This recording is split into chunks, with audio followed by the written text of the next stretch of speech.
tail, nice and sharp. There was one tiger, we char ho gaya. You know, the happiness quotient grows bigger in size. Again, nice and sharp, nice bouquet.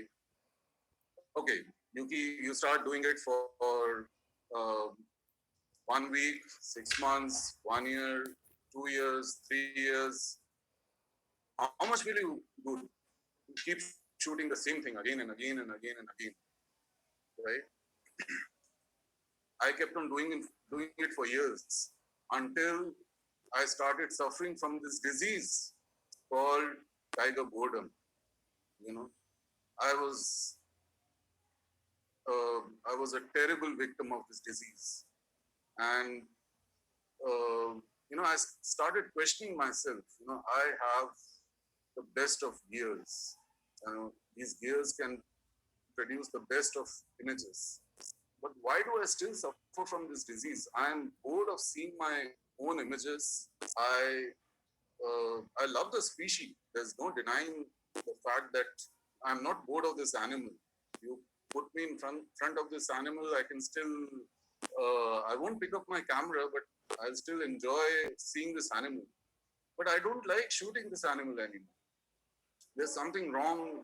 Either I'm not a good photographer, but uh, people say I'm a good photographer, but there's something wrong. I'm not happy with my own portfolio. So, so I started calling it a disease, which, in my opinion, was tiger boredom. So, what are we aiming for? Are we aiming for this? I mean, are we shooting for this? Are we shooting for social media, for getting this social media popularity?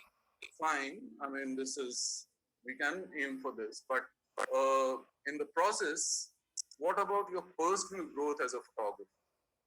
Are you guys growing personally as photographers? Are you learning something new as photographers? I don't think so.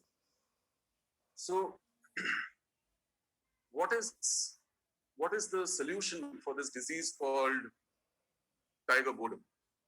How to tackle this disease? How to tackle this problem? I think there's only one way to tackle this problem. There's only one way to overcome this problem. That is creativity. Looking things from a new perspective and uh, you know opening up a window so that you develop the art of seeing. So let us again come back. So first of all, you know, I'd just like to point out something here. Uh, as photography guides and me and a lot of my colleagues who are uh, in the in the profession of training people on the field. So we spend a lot of time with photographers and we keep on telling them about things pertaining to composition and how to play around with subjects. Uh, so those classes, those on the field, they go on quite well. People are very attentive. They listen to us. But and those, uh, everything is being properly executed when you have subjects like spotted deers. You are shooting a good landscape. You have sambar deers, or these common subjects. But as soon as this tiger walks out on the road, every all the training, all the gyan which has been given, everything is just been put in the dustbin. सब भूल जाते हैं. Tiger tiger tiger. अरे भूत आ गया क्या? I mean, the major mistake which people do is that we forget that at the end of the day, that is also a subject. So it's important for you to realize that the thing which you are shooting in front of you, that is a subject. I mean, if you just think about that clouded leopard image, And if you consider my situation that time, I was shooting a clouded leopard, which probably I knew that this will be the first and the last time in my life where I'm seeing this wild clouded leopard at 1 o'clock in the midnight. And this is the last opportunity. And maybe if I screw this, then this is gone forever. Uh, and if I had this in my mind that this is a clouded leopard, then how do I shoot this? For me, that excitement of curving for me that it's a very important for me to curb that excitement of seeing that clouded leopard and instantly transform that clouded leopard into a subject. The moment I start doing that, then I can treat that particular clouded leopard as a subject and I can shoot it properly. So the same thing has to be done with any particular subject. So from now on, in this particular talk, we are not going to use the word tiger. We are going to use the word subject. Abhi, we are going to, I'm going to be like a doctor, and the tiger is a patient. So since we are suffering from this disease, so let's talk on that particular level. So, so as I said, we are always talking about, oh, where's the tiger? Where's the tiger? So for a moment, just think about the beautiful forests of a country. Our forests are, we have such magnificent forests in our country. And these are all canopy forests. And when you are driving through some of these canopy forests, where light is filtering through the forest canopies, the light, comes out in a filtered fashion, and the light falls on these forest tracks in a very patchy forest. This is all dappled light which comes on the forest tracks. So, for a moment, stop thinking about the tiger and stop thinking about any subject and just start thinking about the light. Okay. And the moment you stop chasing your subject and you start chasing your light, you will just end up seeing a dramatic shift in your own photography. So since our subject is the tiger right now, so let's see what we can do with light and this, especially the dappled light we are talking about.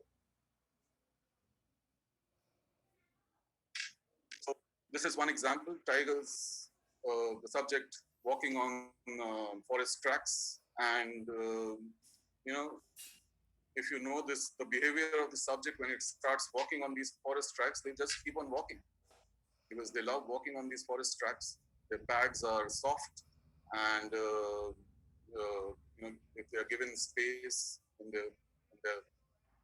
there's no crowd around, they just love walking. And we as photographers, a lot of photographers, that when these guys they walk, photographers love firing. You know, 14 frames per second. They just love firing. For a moment, just stop firing and just see the light. There would be some beautiful light patches, and the subject is going to walk on those light patches. So just expose for that light. And you may just end up creating some dramatic images with dark backgrounds and light falling on just the subject. But for that, you need to be vigilant. You will have to sacrifice a lot of images just to create one image, which looks nice.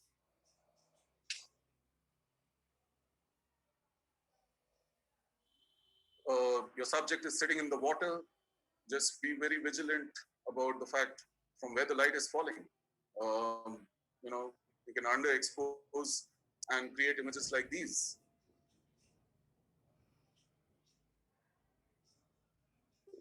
In India, somehow there's a lot of aversion when it comes to shooting subjects against the light. Why? Uh, I mean, your subject is against the light. It's a wonderful opportunity for you to create these images which are backlit. So if there's an opportunity, just make best use of it. Pull out your long lens and use the rim light to shoot images like these.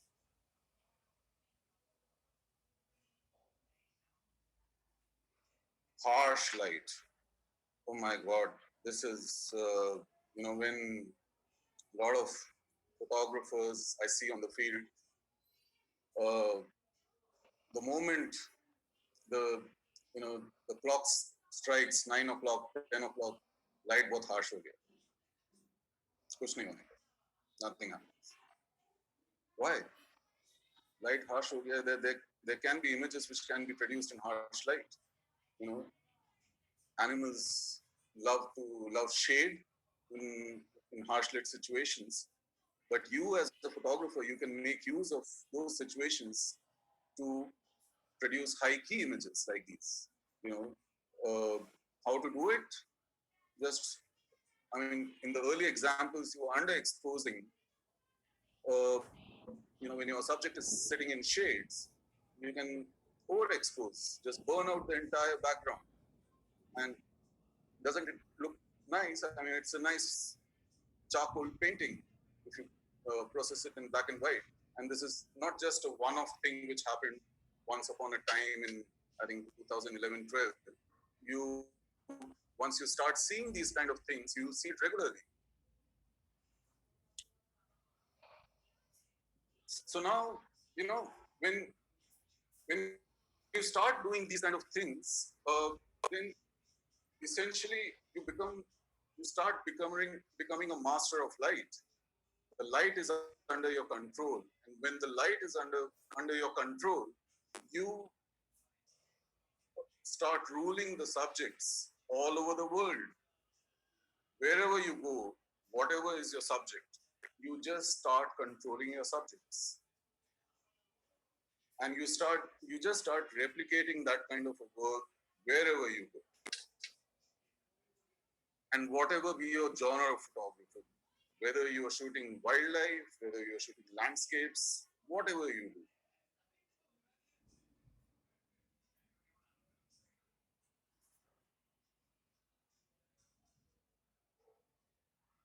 So these are just some examples of similar kind of images from different parts of the world. And that was a cheetah from Kenya. That's a high key perspective from Lake Nakuru in Kenya.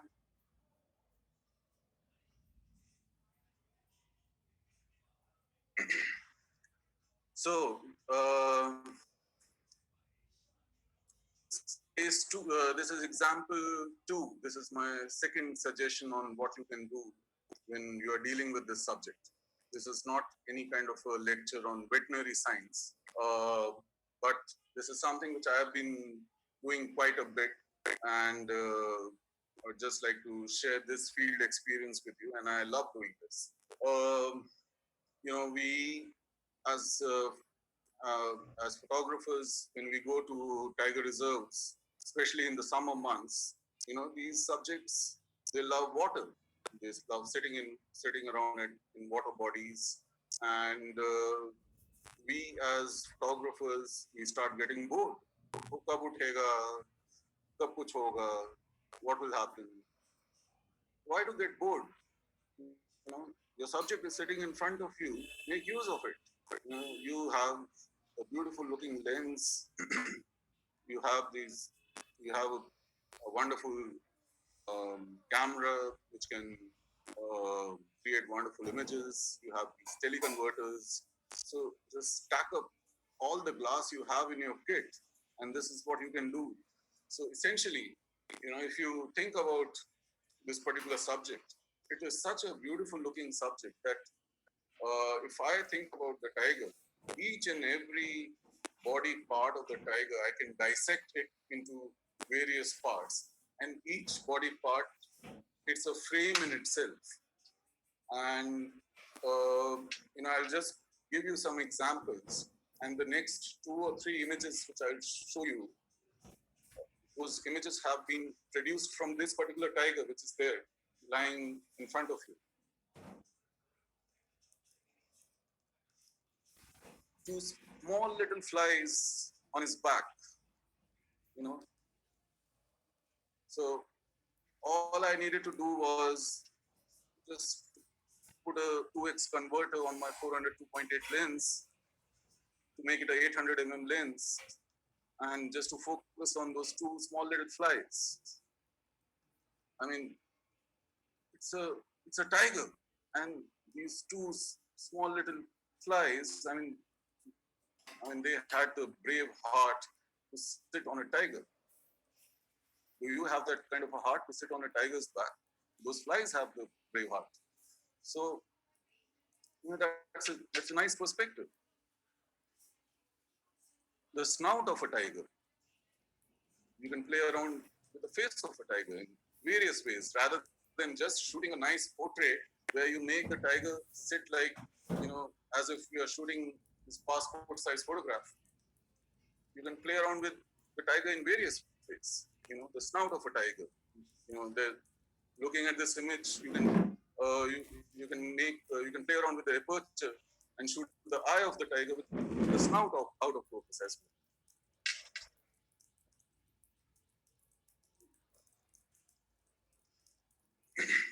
well. Now, the other part about watering holes is that, as a part of forest management practice, our forest department they have set up these cemented water holes all across our forest. Now, regarding these cemented water holes, there's a lot of aversion in India when it comes to photography. Even I was a part of, I didn't like to shoot tigers on cemented water holes. Oh, there's a man-made structure, it doesn't look nice, and it's not good for photography. And it was there with me for years. I was thinking, I left a lot of images. I didn't shoot. I used to play video games sitting out there. When tigers used to sit in water holes. But then I started thinking after a few years that my subject is sitting in front of me, and I'm just making a mess of these opportunities. We need to do something about it. So, then I again, my striped doctor brain started working again, and I thought that okay, there is some kind of image out there which can be done.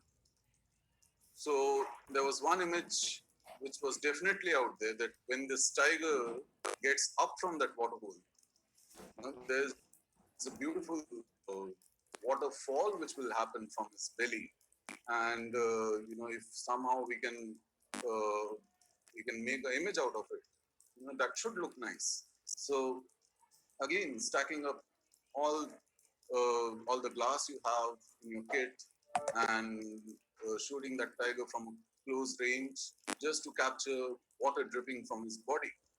And once I started doing it long time back, I think this image was taken around 4-5 years back. So for me, it became like a interesting project. Every time I start doing this, and I try to better my own images. That because it's not that every tiger gets up in the same fashion. There are some beautiful water patterns formed every time a tiger gets up in a very unique fashion. So probably you may just have a portfolio of images where you have 20 different images of 20 different water patterns, and if you combine that portfolio, you may just set up an exhibition somewhere of tiger and water patterns. The other thing about these cemented water bodies is that since these are cemented water bodies, and the water is very still out there, so the still water gives some beautiful reflections. So then I started playing around with those reflections, and Yes, I'm the Again, monster recording. those reflections were giving some very interesting perspectives.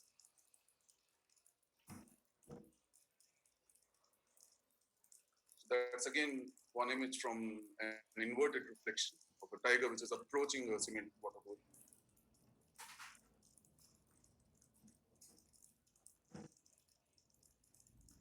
And the evergreen eye of the tiger. I mean, when they're at a close range, nothing can replace the eye of a tiger. And you can do so many things with the eye of a tiger, shoot one eye of a tiger, two eyes. So the point is that uh, there are so many things which can be done beyond taking a standard portrait. You know,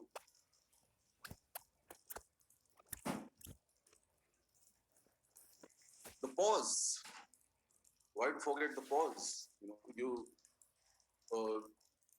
guys would have seen a lot of tiger pug marks. Why don't you shoot the paws which create those pug marks and shoot them in a very creative way if given the opportunity?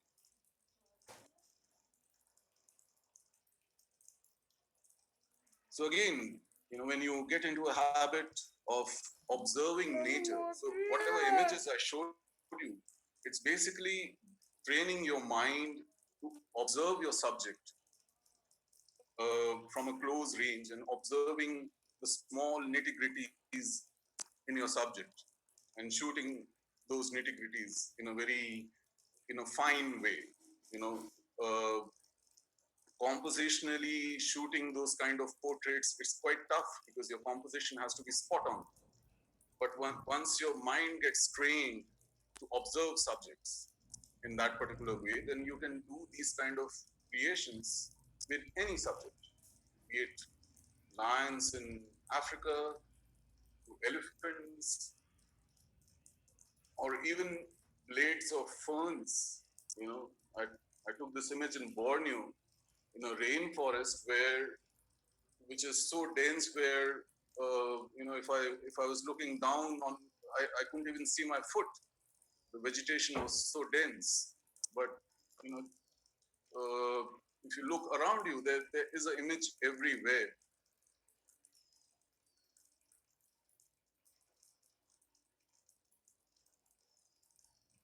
So coming to the third part, and this is something which I love to do, uh, creating motion blurs. Um, so before I just move on in this uh, uh, to showcase these particular images.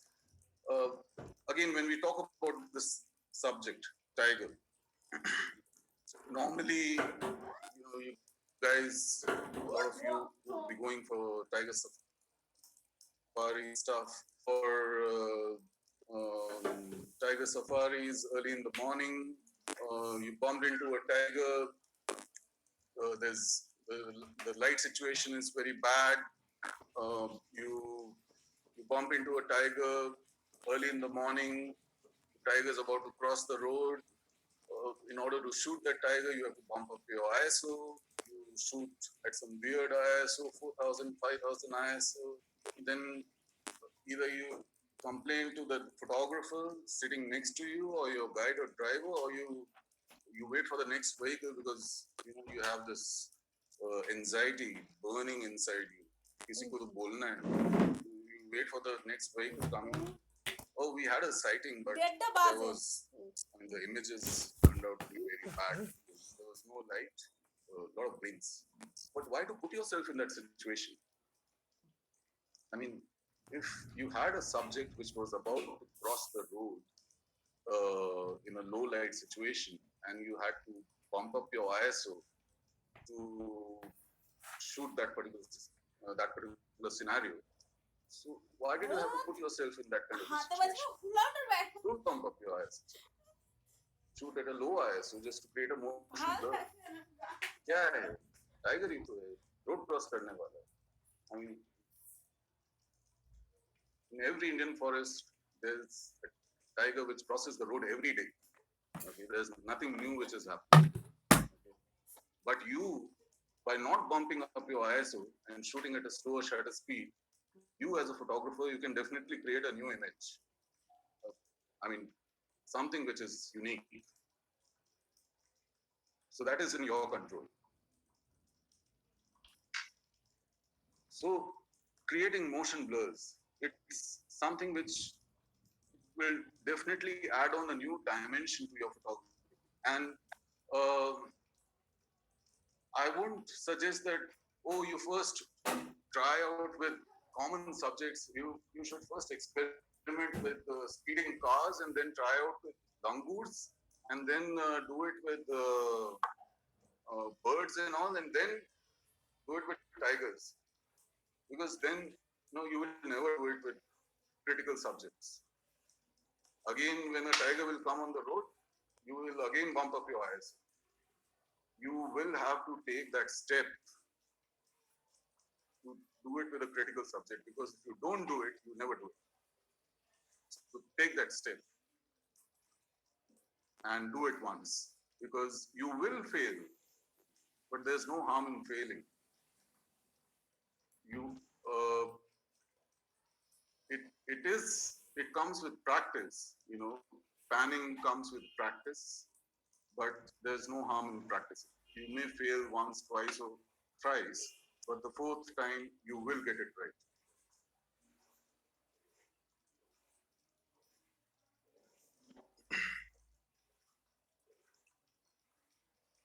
So since I've always been a big fan of blurs, uh, and you know panning and all was one aspect of my portfolio.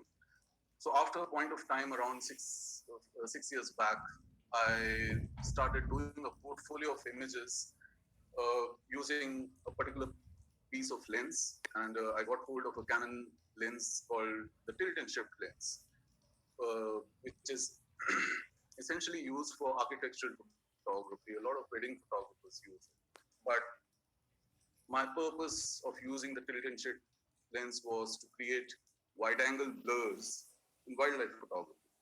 And, I've been using it for the past 6 years just to create wide angle blurred perspectives. Um it's a kind of a tough piece of glass to use, because the focus is done manually, and most of the images you get out of this lens, when you are shooting, you don't know whether your subject is in focus or not. So I would say 50 to 60% of the images you get, you can just you'll have to trash them, but whatever stuff you get to create out of it, they really look nice, and the perspective is unique. So these are some of the tilt and shift perspectives.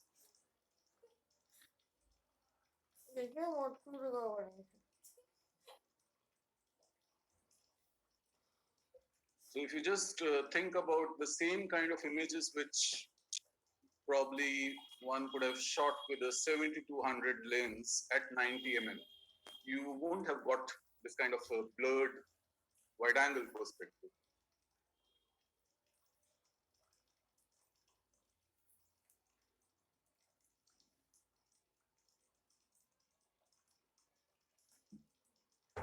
Now coming back to my, when I was talking about those water bodies and tigers loving water, since tigers love water, and it's also very hot in summers. There are other species that also love water during those summer months, and those are birds. And invariably, you'll see that when tigers love water, there are also some bird species hanging around in the same water bodies. So you can also try keeping your subject out of focus, and focus on the entire ecosystem around the tiger, just to add up to your portfolio of tiger images. You know. And again, this is not a fluke moment which happened once upon a time and you would be thinking, "Arey, isko mil gaya hoga ek baar aisa." It keeps on happening regularly, and I can show you a whole portfolio of images of different birds which keep on hanging around water holes. That's a crested bunting in Ranthambore. The previous image was from Corbett. So, the idea is,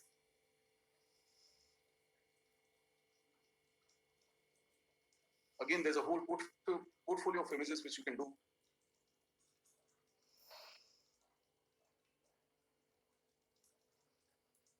And another species in focus. So that's how a portfolio is built.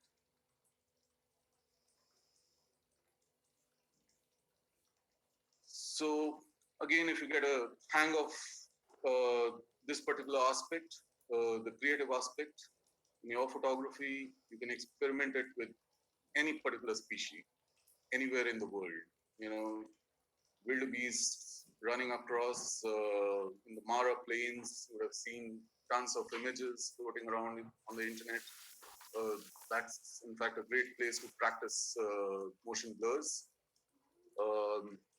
I actually love playing around with pied kingfishers and creating motion blurs with these birds.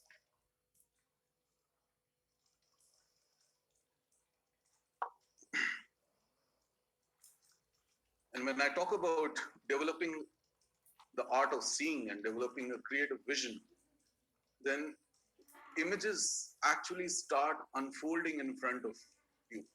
You may be standing on the banks of the Mara River in Kenya, but there may be an image which suddenly unfolds in front of you in the form of an Indian flag, for example. And using motion blur, you can replicate that image. I mean, this is not an image which I shot, and then while processing, I thought, "Arey, ye to India ka flag jaisa lag raha hai." It was not like that. While shooting this image, as this image was shot because before shooting this image, there was a thought that this could represent the colors of India. There's a Mara river flowing behind, which is red in color. There's a foreground green grass. There are zebras in between, and if this is shot in slow shutter speed in some way, then everything mingles as Indian colors. And of course, if we give it a touch up, then we can represent the Indian colors in something. So that is the art of seeing. And that is something which is important for every photographer to inculcate.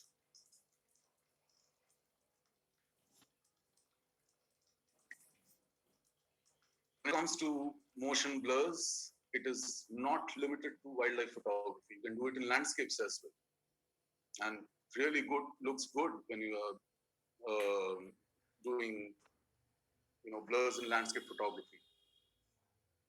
This was taken somewhere in the Himalayas during one of my Red Panda expeditions long time back.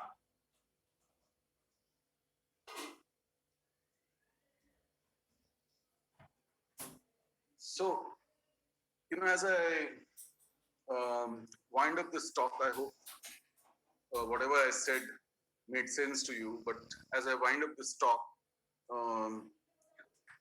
a lot of people, they send me messages when they meet me on the field, and they keep on saying that, you inspire us, and you are a great inspiration, and things like that. And when I hear things like that, I somewhere deep down I actually get very amused. I mean, uh, I respect those sentiments, but I get amused because of the fact that for me, inspiration comes from. I don't believe that I inspire people. I get inspired from people around me. I get inspired from the museum of artwork which is surrounded, which I am surrounded with. Each one of you, I mean, each one of you sitting out there, uh, you are the guys who inspire me because you guys are full of creative. You guys are full of creativity. So as as I wind up this session, let us all make a resolution because it is very important for us to understand that you guys are, we as Indian photographers, we are blessed to be born in this country, and I keep on repeating this thing during my talks and sessions. We all are blessed to be born in this country with such a unique biodiversity. And as photographers, we need to make best use of this to project our country's biodiversity in that positive light. And we can't do it if we don't develop the creative vision to do that properly. So let's take a resolution that we as photographers, you know, we'll keep creating and we will keep inspiring each other. So with that, I'll just wind up this session and I'm open to taking your questions.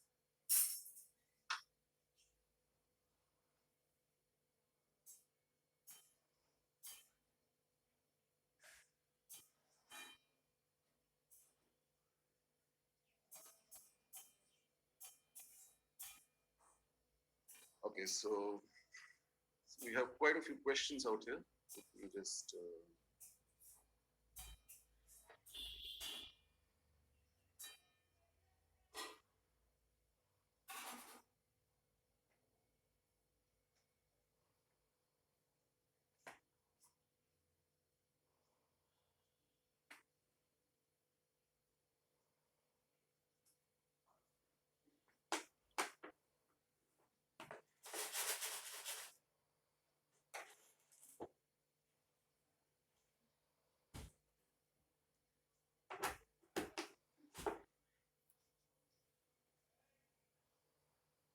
photography is photography about capturing a moment or to create a moment? I think it's an interesting question. I would say photography for me is, as I said earlier, uh, you know, with the kind of photography which I do, and this I can say about even genres of photography like street photography, and I was discussing with some of our wedding photography colleagues a few days back. Uh, Even in that particular genre, I would say that moments are something which is those are things which are not in our control, and especially in wildlife, in nature, moments are definitely not my control. But what I can control is the creative aspect of photography. So, and this entire talk which I gave was about that part. So, I mean that answers the question.